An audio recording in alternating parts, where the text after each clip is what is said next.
Vlora është një qytet që në pikun e sezonit turistik veror arrin deri në 500.000 banor.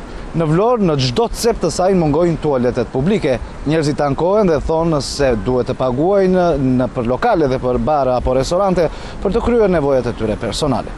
Mungesa e banjove apo tualeteve publike detyrojnë qytetarët, vizitorët dhe turistët të shkojnë nëpër bare dhe lokale për të kryer nevojat e tyre personale. Në qytetin e Vlorës ka vetëm një banjo publike dhe ajo ndodhet tek sheshi Flamur, tek Lulishja e Madhe dhe në të shumtën e rasteve rezulton të jetë mbyllur. Disa kohë më parë bashkia tenderoi dhe vuri në përdorim disa tualete portabël të lëvizshëm e i shpërndau thuajse në pikat kryesore të qytetit, nëpër Lulishte si dhe nëpër plazhe. Por tashmë për mungesën e higjienës ato u hoqën.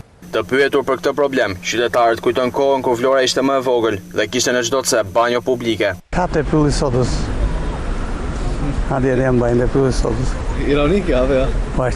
Po banjo të këtë. Detyrohesh pish kafe një detyruar edhe po spijet, do ta pish kafe. Vem pim kafe, pagoj 1.000 lekë. Ja futu në për klubet edhe mbarojnë punë. Ne për lokal. Sa kohë mbani mend ju që nuk ka banjo publike?